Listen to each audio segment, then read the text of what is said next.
मन की शक्ति बहुत बड़ी चीज़ होती है और अपने मन को मजबूत हम सभी कर सकते हैं। अगर हमारा मन मजबूत है तो स्वास्थ्य, धन, यश, मान, ज्ञान, उत्साह, खुशी और अपने लक्ष्य को भी हम बड़ी आसानी से पा सकते हैं। तो मन मजबूत होने से बुद्धि भी हमारी स्थिर रहती है, एक जगह रहती, बुद्धि भटकती नहीं है, फिर ध्यान रहता है, हमारा फोकस बढ़ता है हमारा। तो हम इन सब अपने मन को मजबूत करने के लिए हम क्या कर सकते हैं आज हम इस वीडियो में जानेंगे। तो नमस्कार, स्वागत है आपका मेरे चैनल द नॉलेज ट्रेल पर। आज हम सब जानेंगे कि मन की शक्ति को कैसे बढ़ाएं, मन की ताकत का रहस्य क्या है, जब हमारा मन मजबूत रहता है तो उससे क्या फ़ायदा होता है और ओवर थिंकिंग से कैसे बचें। हमारे मन की पावर को घटाने का सबसे बड़ा दुश्मन है हमारी ओवर थिंकिंग। तो इससे हम कैसे बच सकते हैं। तो ये मन को अपना मजबूत करना, क्योंकि विद्यार्थियों का शुरुआती जीवन होता है, वो एक ऐसे वृक्ष होते हैं जिनको आगे चलकर फलना है, फूलना है और बड़ा बनना है।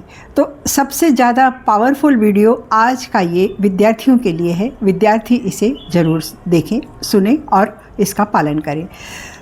अपनी मन की शक्ति को बढ़ाकर हम अपनी पढ़ाई भी अच्छे से कर सकते हैं और अपने लक्ष्य को पा सकते हैं। कई बार ऐसा होता है कि हमारा मन स्थिर नहीं रहता, मन की भटकन बढ़ती है और पढ़ाई में मन नहीं लगता, पढ़ा हुआ याद नहीं रहता। तो इसका तो सबसे ज़्यादा और सबसे बढ़िया, बिना किसी खर्च के सबसे पावरफुल उपाय है कि हम रोज़ नियमित रूप से 10 मिनट के लिए प्राणायाम ज़रूर करें। प्राणायाम करें या भ्रामरी प्राणायाम करें। भ्रामरी प्राणायाम हमारे दिमाग को एक्टिवेट कर देता है बहुत जल्दी और बहुत अच्छे से। जब भ्रामरी प्राणायाम जब हम करते हैं तो हमारे पूरे नर्व्स जो है एक्टिवेट हो जाती हैं, वाइब्रेशन इससे बढ़ता है और दिमाग का और हमारी मन की शक्ति इससे बढ़ती है। तो और पढ़ाई का दूसरा रहस्य क्या है कि हम कैसे अच्छे से याद कर सकते हैं। एक साथ बैठ करके ज़्यादा देर तक ना पढ़े। 1 घंटे से ज़्यादा पढ़ाई ठीक से हो नहीं पाती, हमारा मन नहीं लगता, बस हम पढ़ने बैठे रहते हैं अपने संतोष के लिए कि हाँ हम पढ़ रहे हैं। इसके लिए हमें क्या करना चाहिए, हर 1 घंटे पर हमेशा खुशी से मन को लगाकर और पूरा उत्साहपूर्वक अपनी पढ़ाई को पढ़ें और ये समझ करके पढ़ें कि मैं क्या पढ़ रहा हूँ। ये आपके मन में आना चाहिए कि मैंने क्या पढ़ा है। पढ़ने के बाद भी आपको अगर कोई पूछे तो आपको बता देना चाहिए, बताना आना चाहिए कि आपने क्या पढ़ा है। तो इसके लिए हमें क्या करना चाहिए कि 1 घंटे अगर हमने पढ़ाई की है तो 10 मिनट के लिए हमें ब्रेक देना चाहिए। ब्रेक में हम क्या कर सकते हैं, थोड़ा सा उठ जाएं, बॉडी स्ट्रेचिंग कर लें, पानी पी लें, चाय पी लें, अगर आपको ज़रूरत है तो बाहर देख लें, पेड़ पौधों के पास चले जाएं, हंस लें, कुछ भी कर लें 10 मिनट के लिए। उस 10 मिनट के बाद अपना मुंह धो लें। सबसे ज़्यादा ज़रूरी होता है ठंडे पानी से अपने मुख को पूरा यहाँ तक ये सब धो लें। इससे हमारा ध्यान जो है फिर से एकाग्र हो जाता है और हम फिर से पढ़ने के लिए नए उत्साह के साथ हम फिर से तैयार हो जाते हैं। तो और इस प्रकार अगर हम पढ़ते हैं तो हमें अपना पढ़ा हुआ याद भी रहता है। इसको करके देखिएगा, ये बहुत इफ़ेक्टिव है। इससे हमारा मन एकदम फ्रेश हो जाता है और जो पढ़ते हैं हम याद रहता है और खुशी रहती है कि हमें लगता है कि हमने कुछ किया है, ये होता है। और पढ़ते समय अपने मोबाइल को एकदम ऑफ रखें, मोबाइल से एकदम दूरी बना करके बैठें। मोबाइल में कोई नोटिफिकेशन बंद कर दे, कोई फ़ोन बंद कर दे। 1 घंटे की तो बात होती है, 1 घंटे के बाद आप देख सकते हैं कि उसमें क्या आया है, किसी का फ़ोन ज़रूरी कॉल कोई आई है, आप उससे मतलब कांटेक्ट फिर से कर सकते हैं अगर कोई ज़रूरी कॉल है तो। नहीं तो मोबाइल को दूर रखें। मोबाइल को हम सही तरीके से अगर हम उपयोग करते हैं तो हमारी नॉलेज बढ़ती है। मोबाइल बहुत अच्छी चीज़ है, लेकिन हमारे यहाँ 80% विद्यार्थी इससे ज्ञान लेने के बजाय इसमें फिजूल की बातें देखते हैं और सुनते हैं और स्क्रॉलिंग करते हैं और अपनी बुद्धि को बांध लेते हैं, बिठा लेते हैं, कमज़ोर कर लेते हैं।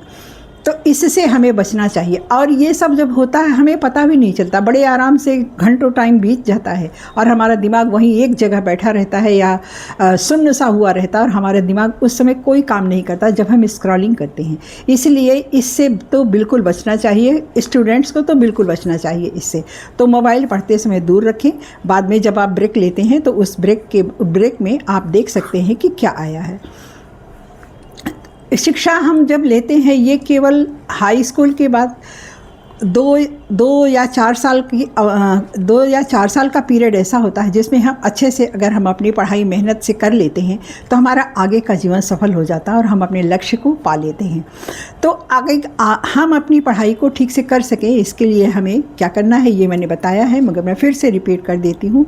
नियमित प्राणायाम करें, थोड़ी सी एक्सरसाइज करें। सुबह स्नान करने के बाद आप 5 मिनट 10 मिनट ईश्वर में मन जरूर लगाएं। ईश्वर में मन लगाने से सबसे बड़ा फ़ायदा ये होता है कि हमारे अंदर नैतिकता बनी रहती है, हमारे अंदर नैतिकता आती है और नए नए नॉलेज के स्रोत हमारे अंदर खुलते जाते हैं। हमारे मस्तिष्क के जो कपाट होते हैं उन पर जमी हुई धूल हटती जाती है।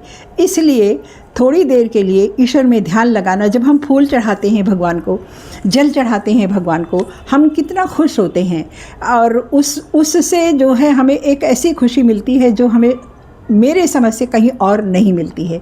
जब हम ताज़ा फूल भगवान के चरणों में अर्पित करते हैं अपनी कामनाओं के साथ तो हमें कितनी खुशी मिलती है। तो 10 मिनट इसमें समय दें, प्राणायाम करें, ईश्वर को धन्यवाद करें। ग्रेटफुल ज़रूर होना चाहिए भगवान के प्रति। ईश्वर को धन्यवाद करें। उसके बाद अपने समय से अपनी पढ़ाई कीजिए। 1 घंटे का ब्रेक, 1 घंटे की पढ़ाई के बाद 10 मिनट का ब्रेक लीजिए।